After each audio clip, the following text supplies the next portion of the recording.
이대리, 자네는 30년 전 내가 버린 쓰레기보다도 쓸모없어. 이런 중요한 이사회에 멍청하게 서 있지 말고 나가서 커피나 타와. 회의실이 얼어붙었습니다. 모두가 숨을 죽였습니다. 알겠습니다, 회장님. 이 대리는 아무 말 없이 고개를 숙이고 나갔습니다. 하지만 그의 입가에는 묘한 미소가 스쳤습니다. 3년? 정확히 3년을 기다렸습니다. 오늘 드디어 끝나는 날입니다. 이 대리가 커피를 들고 돌아왔습니다. 그리고 회장 앞에 커피를 내려놓으며 조용히 말했습니다. 그런데 회장님, 30년 전 버리신 그 쓰레기, 바로 접니다. 뭐라고? 여기 DNA 검사 결과가 있습니다. 99.99% 일치. 전 당신이 30년 전 버린 친아들입니다. 지금부터 30년 만에 밝혀진 출생의 비밀과 3년간 치밀하게 준비한 복수 그리고 1조 원 기업의 경영권이 단 1시간 만에 뒤집힌 충격적인 실화를 들려드립니다. 마지막 5분 절대 놓치지 마세요. 당신의 상상을 뛰어넘는 반전이 기다리고 있습니다. 여러분 안녕하십니까? 오늘 제가 들려드릴 이야기는 30년 만에 폭로된 충격적인 복수극입니다. 한 대기업에서 벌어진 이 사건은 권력이란 무엇인지, 그리고 과거의 잘못이 어떻게 돌아오는지를 보여주는 강렬한 이야기입니다. 2023년 봄, 서울 강남에 위치한 태산그룹 본사. 30년 역사를 자랑하는 이 건설회사의 회의실에는 긴급 이사회가 열렸습니다. 중요한 임원들과 이사들이 긴장된 표정으로 앉아 있었습니다. 모두가 숨죽이고 있는 가운데 회의실 문이 열렸습니다. 들어온 사람은 태산그룹의 김태산 회장이었습니다. 올해 66인 김 회장은 30년 전 작은 건설회사를 일궈 지금의 대기업으로 키워낸 입지전적인 인물이었습니다. 하지만 그의 성공 뒤에는 많은 사람들이 모르는 어두운 비밀이 숨겨져 있었습니다. 김 회장은 성공을 위해서라면 수단과 방법을 가리지 않는 사람이었고, 특히 회사 직원들을 대하는 태도는 가혹하기로 유명했습니다. 김 회장이 자리에 앉자마자 회의가 시작되었습니다. 긴장감이 감도는 회의가 진행되던 중 한 젊은 직원이 보고서를 들고 회의실로 들어왔습니다. 바로 기획팀의 이준호 대리였습니다. 35살의 이 대리는 3년 전 태산그룹에 입사한 평범한 직원이었습니다. 눈에 띄지도 않고 특별히 잘하는 것도 없어 보이는 그저 그런 직원이었습니다. 이 대리가 보고서를 김 회장 앞에 놓는 순간이었습니다. 김 회장이 보고서를 집어들더니 갑자기 테이블 위로 던져버렸습니다. 이게 뭔가? 김 회장이 차갑게 소리쳤습니다. 이딴 식으로 보고서를 쓰나? 자네는 도대체 3년 동안 회사에서 뭘 배운 건가? 아, 참. 자네 같은 사람은 배워도 소용없지. 머리가 나빠서 말이야. 회의실이 순식간에 얼어붙었습니다. 다른 임원들은 고개를 숙이고 아무도 감히 말을 꺼내지 못했습니다. 이런 장면이 처음은 아니었습니다. 김 회장의 이런 모욕적인 발언은 일상이었으니까요. 하지만 김 회장의 모욕은 여기서 끝나지 않았습니다. 그는 이 대리를 위아래로 훑어보며 비웃듯이 말했습니다. 이 대리, 자네 알아? 내가 30년 전에 버린 쓰레기가 있는데 그것보다 자네가 더 쓸모없어 보이네. 이런 중요한 이사회에 멍청하게 서 있지만 말고 나가서 커피나 타오게. 그게 자네 수준에 맞는 일이야. 이 말을 들은 순간 회의실 안의 모든 사람들이 숨을 죽였습니다. 너무나 심한 모욕이었기 때문입니다. 30년 전 버린 쓰레기라니. 사람을 이렇게까지 모욕할 수 있을까요? 그런데 놀라운 일이 벌어졌습니다. 이 대리는 화를 내거나 변명하지 않았습니다. 대신 그는 아주 잠깐 미소를 지었습니다. 너무나 짧은 순간이어서 아무도 눈치채지 못했습니다. 그 미소는 마치 드디어 기다리던 순간이 왔다는 듯한 표정이었습니다. 그리고는 고개를 숙이며 조용히 말했습니다. 알겠습니다, 회장님. 곧 커피를 가져오겠습니다. 이 대리는 조용히 회의실을 나갔습니다. 복도를 걷는 그의 표정은 묘했습니다.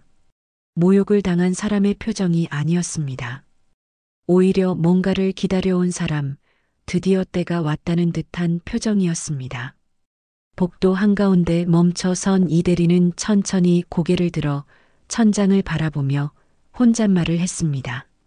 3년. 정확히 3년을 기다렸습니다. 오늘 드디어 모든 것이 끝나는 날입니다. 그의 목소리는 떨리지 않았습니다. 오히려 너무나 침착했습니다. 마치 오랜 시간 준비해온 연극의 막이 오르는 것처럼 말입니다. 사실 이 대리에게는 아무도 모르는 비밀이 있었습니다. 그가 태산그룹에 입사한 것은 우연이 아니었습니다. 처음부터 철저히 계획된 일이었습니다. 그는 3년 동안 아무도 눈치채지 못하게 조용히, 그러나 치밀하게 준비해왔습니다. 매일매일 김 회장에게 무시당하고 모욕당하는 것도 모두 계획의 일부였습니다. 커피를 준비하며 이 대리는 깊게 숨을 들이쉬었습니다. 그의 손은 전혀 떨리지 않았습니다. 30년을 기다려온 이 순간을 위해 그는 철저히 준비했기 때문입니다. 커피 2잔을 트레이에 올려놓고 그는 회의실로 향했습니다. 회의실 문 앞에 선 그는 마지막으로 한 번 더 깊게 숨을 들이쉬었습니다. 그리고 문을 열었습니다. 이제 모든 것이 시작되는 순간이었습니다. 30년간 숨겨져 있던 비밀이 3년간 준비해온 복수가 지금 이 순간부터 펼쳐지게 됩니다. 회의실 문이 열리고 이 대리가 커피를 들고 들어왔습니다. 그는 조용히 김 회장 앞으로 다가가 커피를 내려놓았습니다. 김 회장은 커피를 한 모금 마시려다가 뭔가 이상함을 느꼈습니다. 이 대리가 그 자리에 계속 서 있었기 때문입니다. 보통이라면 커피를 놓고 바로 나갔어야 했습니다. 왜 아직도 서 있나? 할 말이라도 있나? 김 회장이 짜증스럽게 물었습니다. 그러자 이 대리가 천천히 입을 열었습니다. 네, 회장님. 할 말이 있습니다. 아니, 정확히는 보여드릴 것이 있습니다. 그는 품속에서 낡은 봉투 하나를 꺼냈습니다. 30년도 더 된 것처럼 보이는 누렇게 변색된 봉투였습니다. 봉투의 모서리는 해지고 종이는 시간의 흔적으로 가득했습니다. 이게 뭔가? 김 회장이 인상을 찌푸리며 물었습니다. 이 대리는 침착하게 대답했습니다. 30년 전 회장님께서 어떤 여인에게 주신 봉투입니다. 그 안에는 현금 500만 원이 들어 있었죠.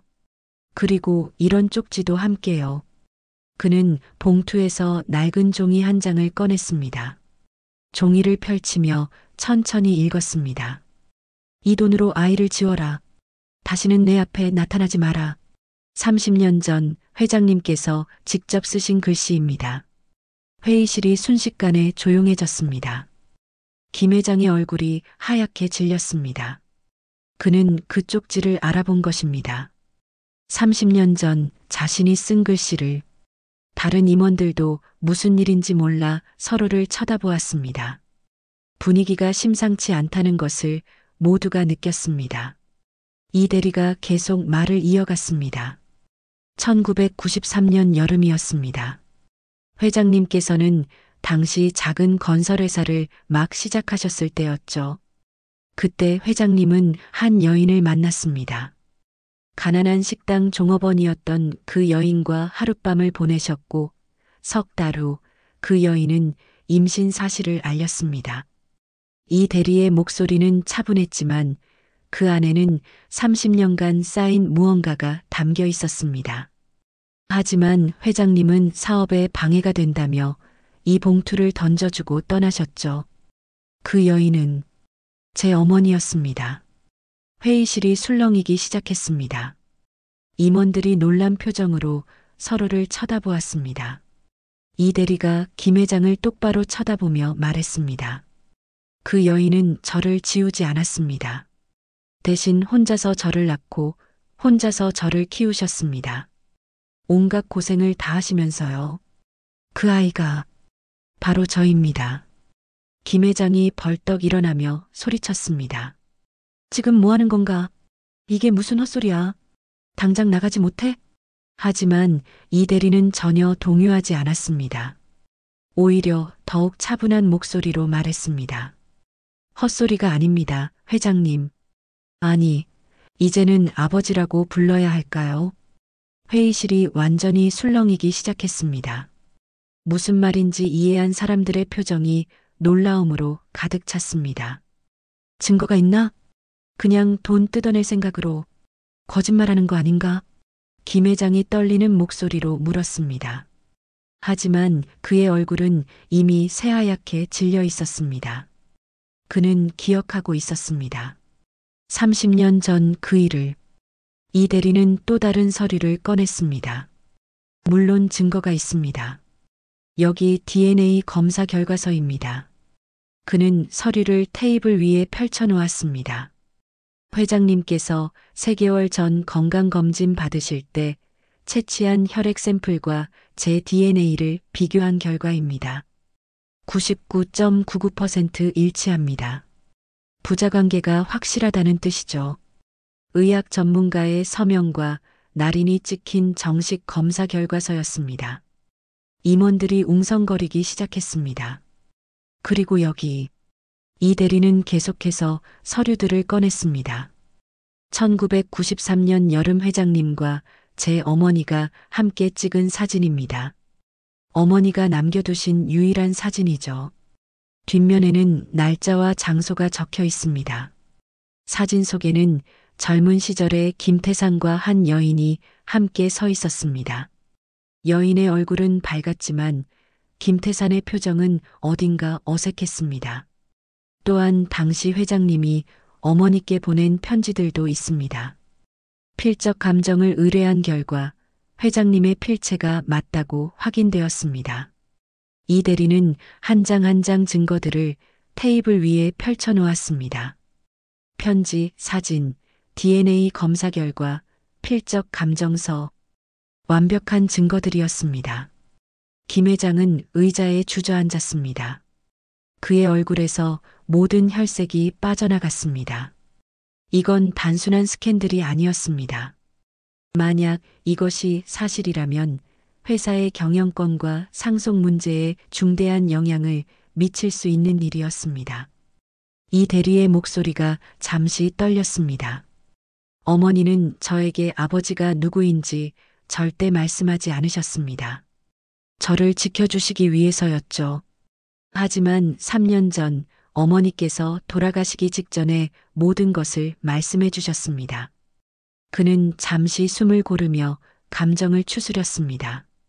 제 아버지가 누구인지, 그분이 어떻게 우리를 버렸는지, 그리고 이 봉투를 제게 주셨습니다. 어머니는 30년 동안 이 봉투를 버리지 못하셨던 겁니다. 이것이 저의 유일한 증거였으니까요. 이 대리가 마지막으로 말했습니다. 저는 어머니를 떠나보낸 후 철저히 준비했습니다.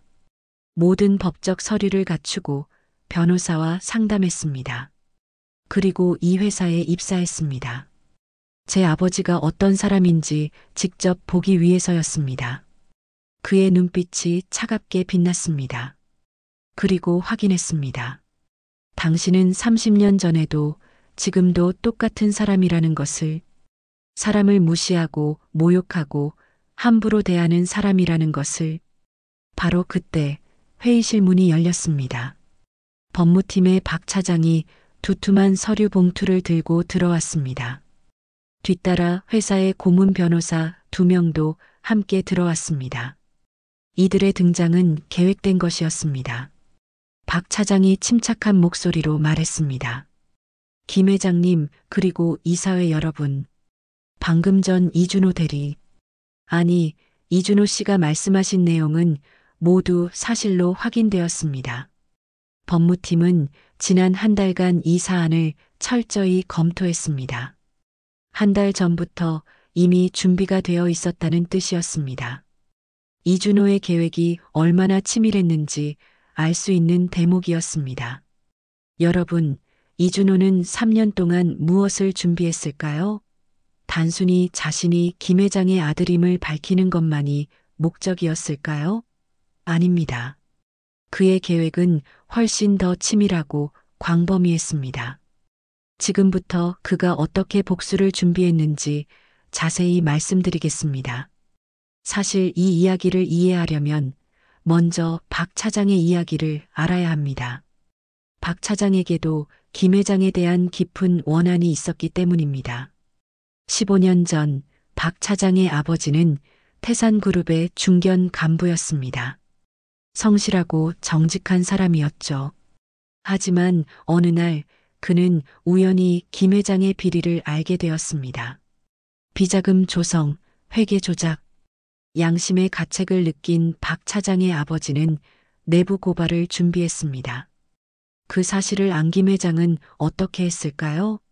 그는 박 차장의 아버지를 오히려 횡령범으로 몰아 해고시켰습니다. 모든 증거를 조작하고 주변 사람들에게 거짓 증언을 하도록 협박했습니다. 억울함을 호소하던 박 차장의 아버지는 결국 견디지 못하고 심장마비로 세상을 떠났습니다. 그때 박 차장은 25이었습니다. 아버지의 장례식장에서 그는 다짐했습니다. 언젠가 반드시 진실을 밝히고 복수하겠다고. 하지만 그는 참았습니다. 15년간 태산그룹에서 일하며 조용히 증거를 모으며 기회를 기다렸습니다. 그리고 2020년 봄 이준호가 태산그룹에 입사했습니다. 어머니가 돌아가신 지 석 달 후였습니다. 이준호는 일부러 평범한 이력서를 준비했습니다. 너무 뛰어나 보여도 안 되고 너무 못해 보여도 안 됐습니다. 그저 평범한 대학을 졸업한 평범한 스펙을 가진 지원자로 보여야 했습니다. 그래야 아무도 의심하지 않을 테니까요. 입사 면접에서도 그는 일부러 눈에 띄지 않으려 했습니다. 너무 잘 대답하지도 못 대답하지도 않았습니다. 그렇게 해서 기획팀 말단 사원으로 입사에 성공했습니다. 입사 첫날부터 이준호의 진짜 계획이 시작되었습니다. 그는 회사의 모든 것을 파악하기 시작했습니다. 조직 구조, 업무 프로세스, 재무 흐름, 그리고 가장 중요한 것 김 회장의 약점들을 말입니다. 처음 1년은 철저히 관찰하는 시간이었습니다. 이준호는 누구보다 일찍 출근하고 늦게 퇴근했습니다. 하지만 일을 열심히 한다기보다는 회사 곳곳을 둘러보고 정보를 수집하는데 시간을 보냈습니다. 밤늦게 사무실에 혼자 남아있을 때면 그는 공용 컴퓨터와 서버를 조사했습니다. 물론 불법적인 해킹 같은 것은 하지 않았습니다. 그럴 필요가 없었습니다. 왜냐하면 김 회장의 가장 큰 약점은 바로 그의 오만함이었기 때문입니다. 김 회장은 자신이 절대 걸리지 않을 것이라고 믿었습니다. 그래서 비밀 파일들을 너무나 허술하게 관리했습니다. 어느 날 밤 이준호는 놀라운 것을 발견했습니다. 김 회장의 개인 폴더에 H 패밀리라는 이름의 숨겨진 폴더가 있었던 것입니다. 너무나 단순한 이름이었습니다. 이준호는 암호를 추측해보기 시작했습니다. 첫 번째 시도 회사 설립일. 틀렸습니다. 두 번째 시도 김 회장의 결혼기념일. 틀렸습니다. 세 번째 시도 김 회장의 생일. 천사. 띠링. 암호가 풀렸습니다. 너무나 단순한 암호였습니다. 이준호는 그 폴더를 열었습니다. 그리고 그 안에서 30년치 비리 증거를 모두 발견했습니다. 비자금 계좌, 허위 계약서, 뇌물수수 기록. 모든 것이 그곳에 있었습니다. 이준호는 속으로 쓴웃음을 지었습니다. 오만함이 스스로를 무너뜨린 것입니다. 그는 이 모든 정보를 조심스럽게 암호화하여 별도의 숨겨진 서버에 백업했습니다. 1년이 지날 무렵 이준호는 태산그룹의 모든 비리를 파악하고 있었습니다. 하지만 그는 아직 움직이지 않았습니다. 더 치밀한 계획이 필요했습니다.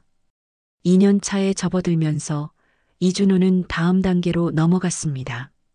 이제는 회사 내부에 동맹을 만들 차례였습니다. 그는 여러 사람들을 관찰했습니다. 누가 김 회장에게 불만을 가지고 있는지, 누가 신뢰할 수 있는 사람인지, 그리고 박 차장을 주목하게 되었습니다. 박 차장은 15년간 회사에 다녔지만 눈빛이 달랐습니다. 무언가 응어리가 있는 사람의 눈빛이었습니다. 어느 날 저녁 이준호는 박 차장에게 조심스럽게 다가갔습니다. 차장님, 퇴근길에 잠시 이야기 좀 나눌 수 있을까요? 박 차장은 고개를 끄덕였습니다. 회사 근처 조용한 카페에서 두 사람은 마주 앉았습니다. 이준호는 직설적으로 물었습니다. 차장님, 15년 전 아버님 사건 알고 있습니다. 박 차장의 손이 떨렸습니다. 자네가 어떻게 그걸? 저도 제 나름의 방법으로 조사했습니다. 아버님은 억울하게 돌아가셨습니다. 김 회장의 비리를 알았다는 이유만으로 박 차장의 눈에 눈물이 맺혔습니다. 15년간 누구에게도 말하지 못했던 이야기였습니다. 이준호가 계속 말했습니다. 저는 김 회장의 모든 비리 증거를 확보했습니다. 그리고 저는 김 회장의 친아들입니다. 30년 전에 버려진 박 차장은 놀란 눈으로 이준호를 바라보았습니다. 저는 복수할 겁니다. 합법적으로 정당하게. 그리고 차장님의 아버님 같은 분들을 위해서라도 이 회사를 바로잡을 겁니다. 함께 하시겠습니까? 박 차장은 한참 동안 침묵했습니다. 그리고 천천히 고개를 끄덕였습니다. 나도 15년간 기다려왔네. 자네가 내 영웅일세. 그날 두 사람은 복수 동맹을 맺었습니다. 박 차장은 법무팀장으로서 법적인 부분을 준비하기 시작했고 이준호는 모든 증거를 완벽하게 정리했습니다. 비슷한 방식으로 이준호는 재무팀, 인사팀의 핵심 인물들과도 조심스럽게 관계를 만들어갔습니다. 그들 두 김 회장의 독단적인 경영 방식에 불만을 가지고 있었습니다. 이준호는 그들의 불만을 들어주고 공감해 주었습니다. 하지만 자신의 정체는 아직 밝히지 않았습니다. 때가 되면 모든 것을 알게 될 것이니까요. 3년 차가 되자 모든 준비가 완료되었습니다. 이준호는 김 회장의 혈액 샘플을 확보하여 DNA 검사를 완료했고 변호사와 법적 자문을 받았으며 필요한 모든 증거를 확보했습니다. 또한 회사 내부에 자신을 지지할 사람들도 확보했습니다. 이제 남은 것은 타이밍이었습니다. 언제 이 모든 것을 폭로할 것인가? 이준호는 가장 극적인 순간을 기다렸습니다.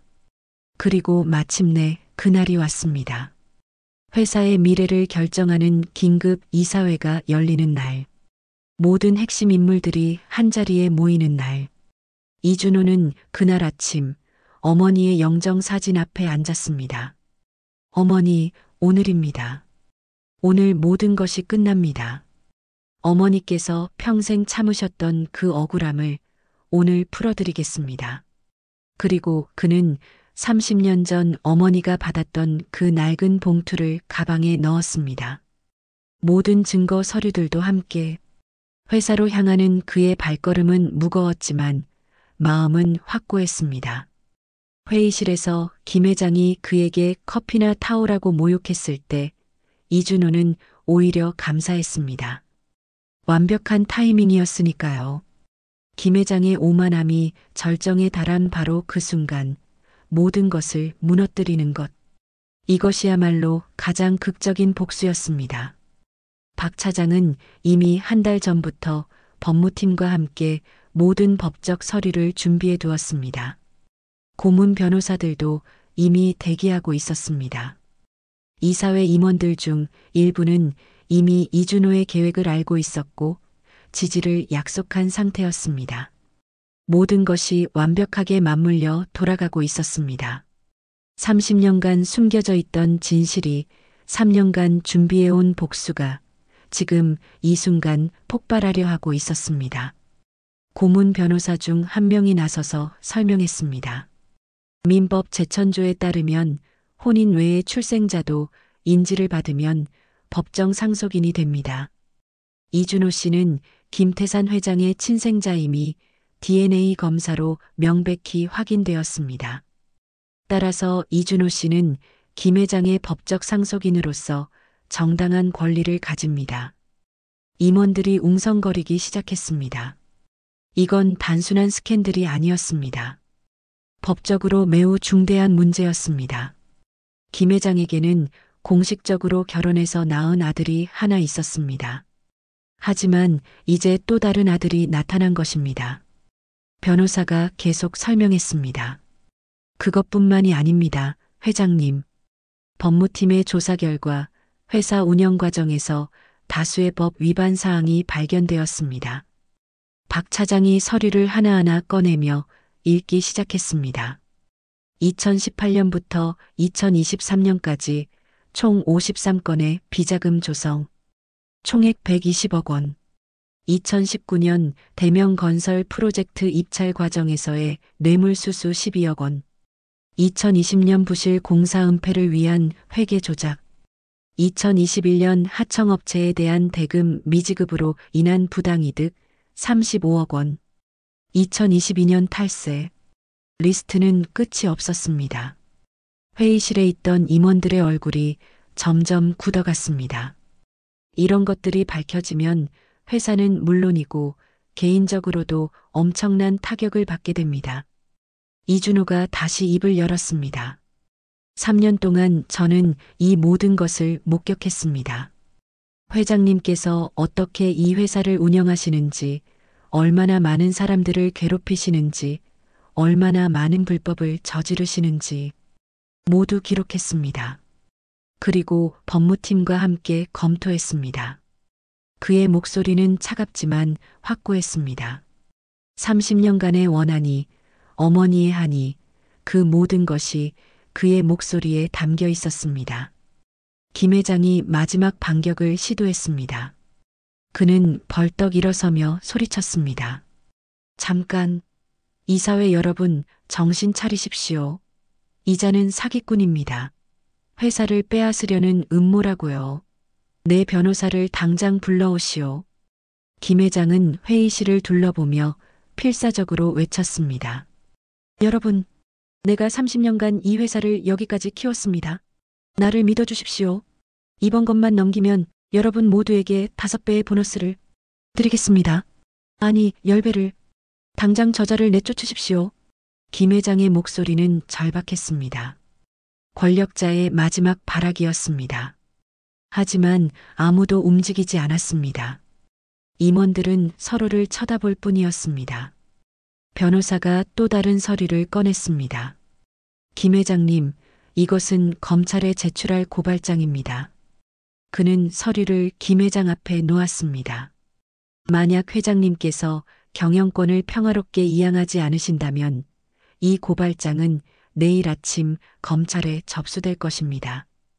그렇게 되면 회사는 물론 개인적으로도 엄청난 법적 책임을 지시게 될 것입니다. 박 차장이 덧붙였습니다. 회장님, 선택하십시오.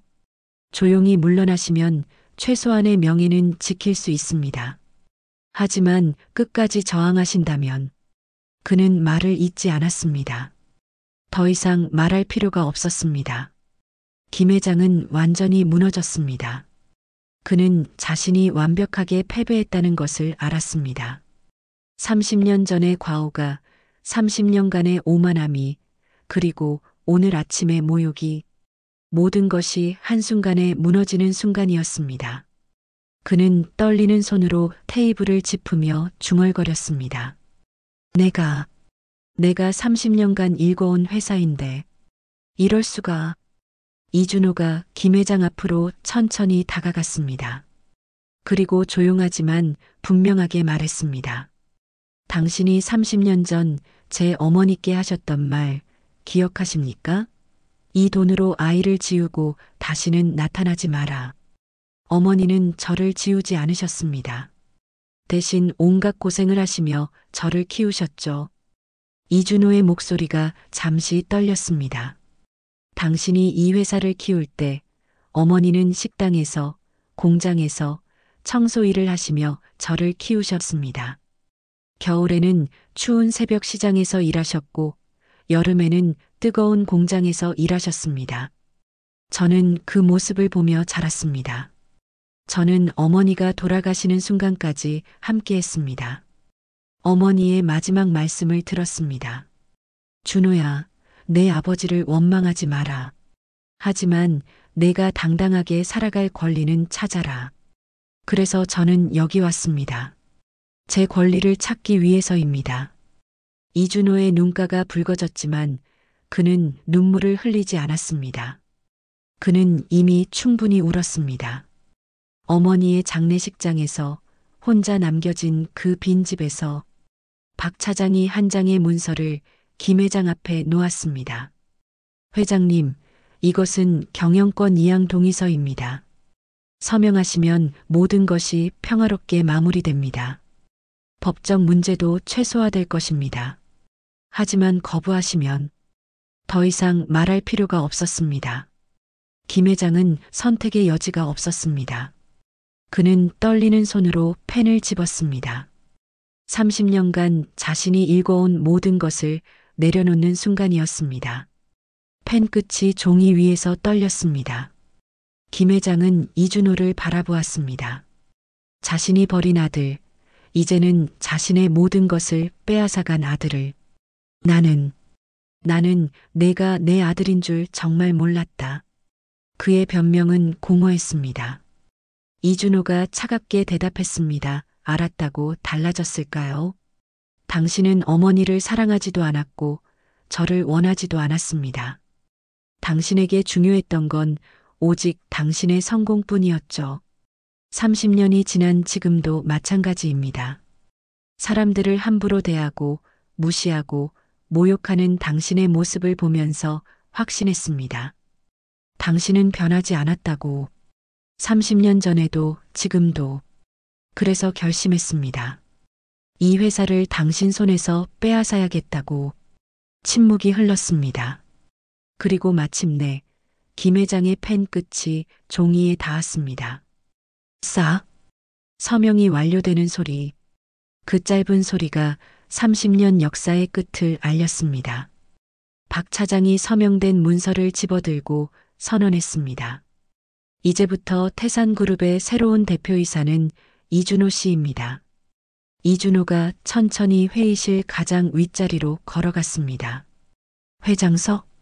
지금까지 김태산이 앉아있던 그 자리. 30년 동안 군림하던 그 자리. 이준호가 그 의자에 앉았습니다. 그리고 김태산을 내려다보며 조용히 말했습니다. 이제 당신은 이 회사의 평직원입니다. 당신이 저에게 했던 것처럼 가장 낮은 곳에서 시작하십시오. 그 30년의 세월, 제가 겪었던 멸시를, 어머니가 겪으셨던 고통을 똑같이 느껴보십시오. 김태산은 비틀거리며 자리에서 일어났습니다. 그의 얼굴에는 분노와 굴욕, 그리고 깊은 후회가 섞여 있었습니다. 하지만 이미 늦었습니다. 그는 회의실 문을 향해 걸어갔습니다. 30년 전 자신이 버린 아들에게 모든 것을 빼앗긴 채로 문 앞에서 그는 잠시 멈춰섰습니다. 뒤돌아보고 싶었지만 그럴 용기도 자격도 없었습니다. 회의실 문이 닫혔습니다. 이제 그 자리에 남은 사람들은 새로운 회장, 이준호와 임원들이었습니다. 이준호가 입을 열었습니다. 여러분, 오늘부터 태산그룹은 새롭게 시작합니다. 지난 30년간의 잘못된 관행들은 모두 바로잡겠습니다. 투명하고 정직한 경영, 직원들을 존중하는 문화, 그것이 제가 만들고 싶은 회사입니다. 박 차장이 일어서서 말했습니다. 새로운 회장님을 지지합니다. 법무팀은 회사의 모든 불법 행위를 바로잡는데 최선을 다하겠습니다. 다른 임원들도 하나둘 일어서서 동의를 표했습니다. 사실 그들 대부분도 김태산의 독단적인 경영에 지쳐 있었습니다. 새로운 변화를 원하고 있었습니다. 이준호는 창밖을 바라보았습니다. 서울의 빌딩 숲이 보였습니다. 어머니가 평생 힘들게 일했던 이 도시. 어머니, 이제 당당하게 살 수 있을 것 같습니다. 제가 받아야 할 것을 받았고, 이제는 제대로 된 회사를 만들어 가겠습니다. 그는 속으로 어머니께 말했습니다. 30년을 기다린 복수가 완성되는 순간이었습니다. 그로부터 6개월이 흘렀습니다. 태산그룹은 눈에 띄게 달라졌습니다. 이준호는 약속을 지켰습니다. 불필요한 야근이 사라졌고 직원 복지가 대폭 개선되었습니다. 투명한 회계 시스템이 도입되었고 하청업체와의 공정한 거래가 이루어졌습니다. 무엇보다 직원들의 표정이 밝아졌습니다. 더 이상 회장의 눈치를 보며 전전긍긍하지 않아도 되었습니다. 회사에 대한 자부심이 생겼습니다.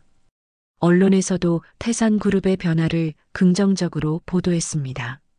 그런데 김태산은 어떻게 되었을까요? 이준호는 약속대로 그를 평직원으로 남겨두었습니다. 하지만 업무를 주지는 않았습니다. 대신 회사 역사관에서 일하도록 했습니다. 자신이 만든 회사의 역사를 정리하는 일. 어쩌면 그것이 그에게 주어진 마지막 기회였는지도 모릅니다. 지난 30년을 돌아보고 반성할 수 있는 어느 월요일 아침이었습니다. 이준호 회장은 일찍 출근하여 회사를 둘러보고 있었습니다. 새로운 회장으로서 직원들의 근무 환경을 직접 확인하는 것이 그의 습관이었습니다. 복도를 걷던 이준호는 멀리서 청소 도구를 끌고 오는 한 사람을 보았습니다. 말단 직원복을 입은 그 사람, 김태산이었습니다. 김태산은 고개를 숙인 채 복도를 지나가려 했습니다. 회장과 마주치고 싶지 않았을 것입니다. 하지만 이준호가 그를 불러 세웠습니다. 잠깐. 김태산이 멈춰섰습니다. 천천히 고개를 들어 이준호를 바라보았습니다.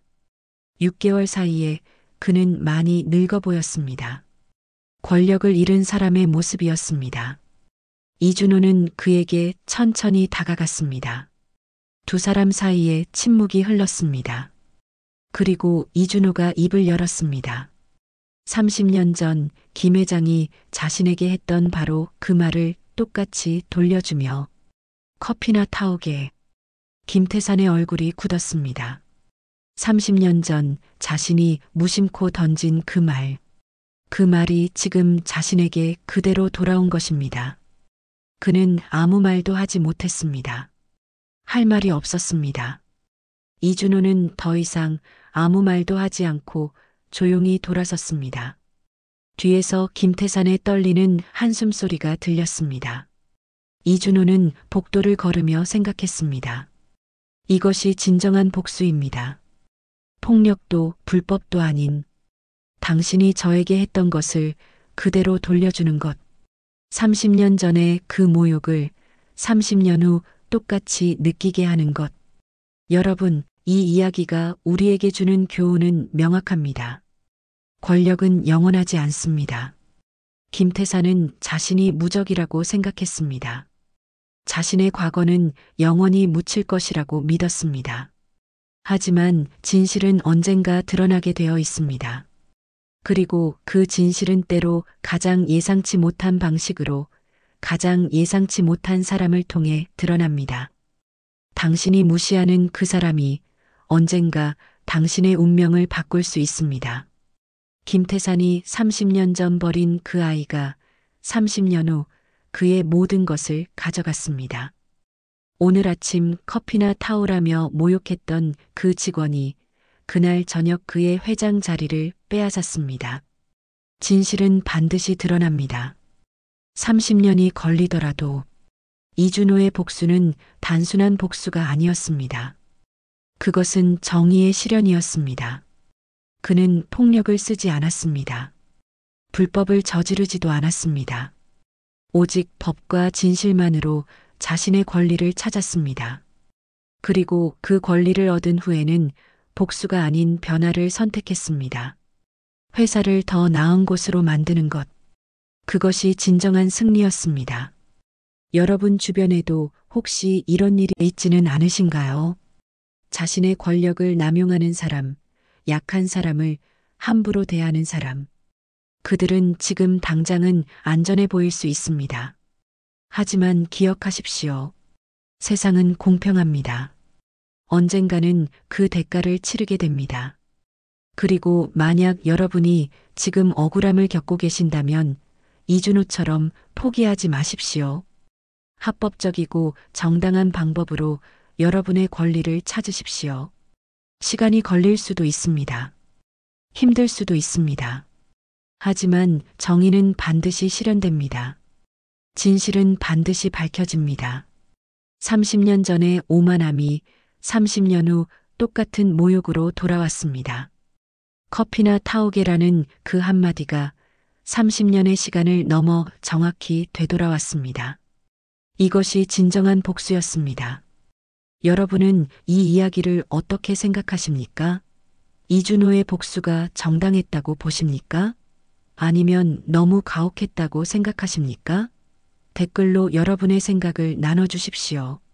그리고 이런 통쾌한 복수극이 더 보고 싶으시다면 구독과 좋아요 부탁드립니다. 여러분 모두 건강하시고 항상 정의롭고 당당하게 사시길 바랍니다. 다음에 또 좋은 이야기로 찾아뵙겠습니다. 감사합니다.